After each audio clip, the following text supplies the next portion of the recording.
रामपुर एक छोटा सा गांव था जहां परंपराओं की गहरी झलक दिखाई देती थी। इस गांव में एक बुजुर्ग महिला थी, किरण देवी। 65 वर्ष की किरण देवी एक साधारण गृहिणी थी जो हमेशा साड़ी पहनती थी, घर के कामकाज में व्यस्त रहती थी और जीवन भर परंपराओं का पालन करती आई थी। उन्होंने अधिक पढ़ाई लिखाई नहीं की थी और न ही घर के बाहर की दुनिया से अधिक परिचित थी। उनका जीवन एक निश्चित ढर्रे पर चलता आ रहा था। सुबह जल्दी उठना, रसोई में व्यस्त रहना, परिवार की सेवा करना और रात को थककर सो जाना। गांव में उन्हें इज्जत की नजर से देखा जाता था। एक दिन घर में एक बार फिर चिल्ला चिल्ली हो रही थी। उनके बेटे रवि का गुस्सा चरम सीमा पर था। किरण देवी की पोती निशा, जो अभी 16 वर्ष की थी, कॉलेज जाना चाहती थी, आगे पढ़ना चाहती थी, एक अपनी पहचान बनाना चाहती थी। पर रवि इस बात के कठोर रूप से विरोध में था। लड़कियों को इतना पढ़ने की क्या जरूरत है? छोटी उम्र में शादी हो जाए तो ही बेहतर है। समाज का यही नियम है और इसे कोई नहीं बदल सकता, रवि गरज कर बोला। निशा के आंसू रुकने का नाम नहीं ले रहे थे।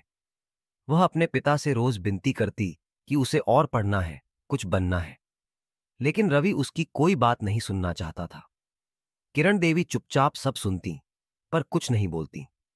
उस दिन जब रात हुई और घर के सारे सदस्य सो गए, तब किरण देवी धीरे से निशा के पास गईं। निशा तकिए में मुंह दबाकर रो रही थी। किरण देवी ने उसके सिर पर हाथ रखा और प्यार भरी आवाज में बोली, बेटा, रो मत।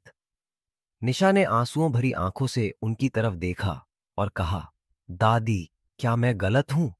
क्या सचमुच लड़कियों को सिर्फ शादी के लिए ही पैदा किया जाता है? ये दुनिया बदल रही है, लड़कियां आगे बढ़ रही हैं, अपनी दुनिया खुद बना रही हैं, पर हमारे गांव में अब भी वही पुराने विचार चल रहे हैं। क्या हमें कभी मौका नहीं मिलेगा अपनी जिंदगी जीने का? उसकी ये बातें किरण देवी के मन में एक आग जगा गईं। उन्होंने सोचा, क्या यह सच नहीं था? क्या निशा जो मांग रही थी वह सबका हक नहीं था? क्या उन्होंने भी एक सपना देखा था जो अधूरा रह गया? जब वह छोटी थीं, तो क्या उनका मन नहीं करता था कि पढ़ें, लिखें, दुनिया देखें? पर तब तो किसी ने उनसे पूछा भी नहीं। बस एक निश्चित रास्ते पर उनका जीवन डाल दिया गया। क्या वह यह सब अपनी पोती के साथ भी होने देंगी? पूरी रात उनका मन बेचैन रहा। अगले दिन सवेरे जब सब अपनी रोज की जिंदगी जी रहे थे, तब किरण देवी एक अलग ही तैयारी कर रही थीं। उन्होंने अपनी अलमारी खोली, पर रोज की तरह साड़ी नहीं उठाई। उन्होंने निशा की जीन्स और एक कुर्ती निकाली। आज जिस औरत ने शादी के बाद कभी साड़ी के अलावा कुछ पहना ही नहीं था, आज जीन्स और कुर्ती पहनने वाली थी। कपड़े पहनकर जब वह आईने के सामने खड़ी हुई, तो उनका दिल जोर से धड़क रहा था। यह कदम छोटा नहीं था, यह एक विद्रोह था, एक क्रांति की शुरुआत थी। वह घर के दरवाजे से बाहर आईं और सीधा चौपाल की तरफ चल पड़ी। गांव के लोग उन्हें देखकर सन्न रह गए।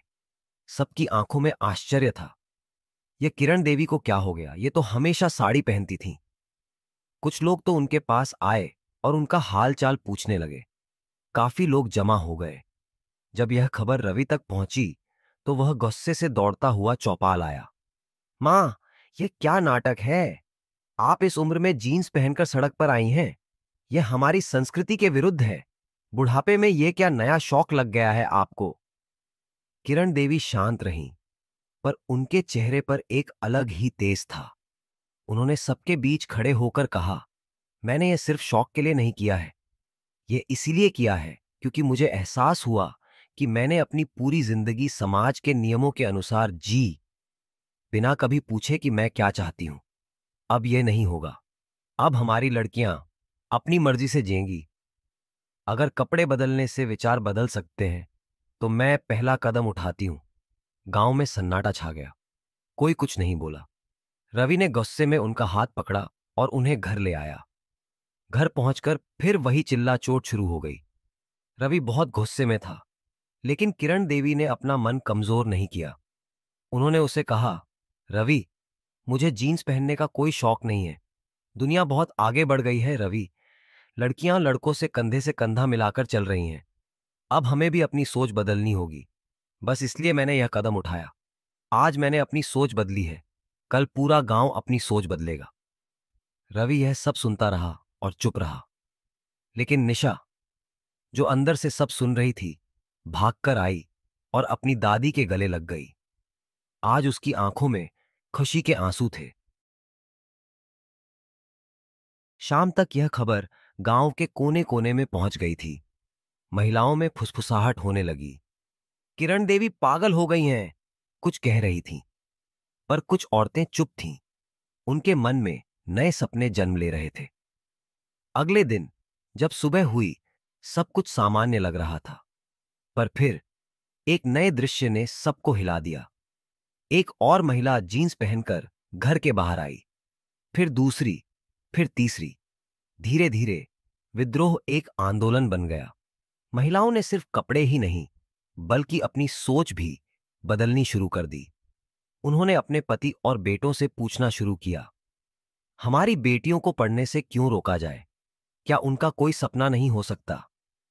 धीरे धीरे हर घर की महिला अपने परिवार की सोच बदलने में लग गई। यह आसान नहीं था। यह वर्षों से चली आ रही सोच थी, लेकिन इसे बदलना जरूरी था। एक महीना बीत गया। एक दिन शाम को जब रवि घर आया, तो उसने निशा को बुलाया। उसने कहा, निशा बेटा, तुम्हें लगता होगा कि तुम्हारे पापा कितने पुराने ख्यालात के हैं, कितने कठोर दिल के हैं। लेकिन बेटा, यह सब तो हमें हमारे बड़ों ने ही सिखाया था। जो उनकी सोच थी, वह हमारे अंदर आ गई। लेकिन आज मेरी बेटी ने मुझे अपनी सोच बदलने पर मजबूर कर दिया है। तुम सही हो, मां भी सही है। मेरी बेटी किसी से कम नहीं है। वह पढ़ेगी, बहुत पढ़ेगी और मेरा नाम रोशन करेगी, है ना? निशा खुशी से अपने पिता से लिपट गई और दोनों खूब रोए। रवि अपनी मां के पास गया और उनके पैर छूकर बोला, धन्यवाद मां, आपने मेरी सोच बदली और मुझे सही राह दिखाई। किरण देवी का एक कदम केवल जीन्स पहनने तक सीमित नहीं था, बल्कि यह सदियों से चली आ रही रूढ़ियों को तोड़ने की एक क्रांति थी। यह कहानी हमें सिखाती है कि बदलाव कभी भी उम्र, लिंग या समाज की बनाई सीमाओं का मोहताज नहीं होता। अगर एक इंसान हिम्मत करे और पहला कदम उठाए, तो धीरे धीरे पूरा समाज बदल सकता है। यह सिर्फ कपड़ों की बात नहीं थी, बल्कि सोच की आजादी की बात थी। निशा की शिक्षा की लड़ाई सिर्फ उसकी अपनी नहीं थी, बल्कि हर उस लड़की की थी जिसे सपने देखने और उन्हें पूरा करने से रोका जाता है। रवि का हृदय परिवर्तन इस बात का प्रमाण था कि बदलाव संभव है, बस किसी को शुरुआत करनी होती है। इस कहानी का संदेश स्पष्ट है। परिवर्तन असंभव नहीं, बस एक दृढ़ संकल्प की जरूरत होती है। जब एक आवाज उठती है, तो वह कई और आवाजों को जागृत कर सकती है। समाज की बेड़ियों को तोड़ने की ताकत हमारे ही भीतर होती है। हमें बस साहस करना होता है।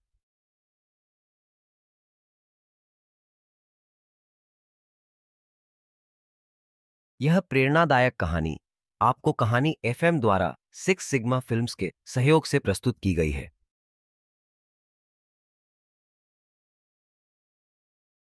आशा करता हूं आपको कहानी पसंद आई होगी। वीडियो को लाइक जरूर करें और हमें कमेंट में बताएं कि आप कैसी कहानियां सुनना चाहेंगे। सिक्स सिग्मा फिल्म्स चैनल को सब्सक्राइब करें और बेल आइकन दबाएं। कहानी सुनने के लिए शुक्रिया। फिर मिलते हैं।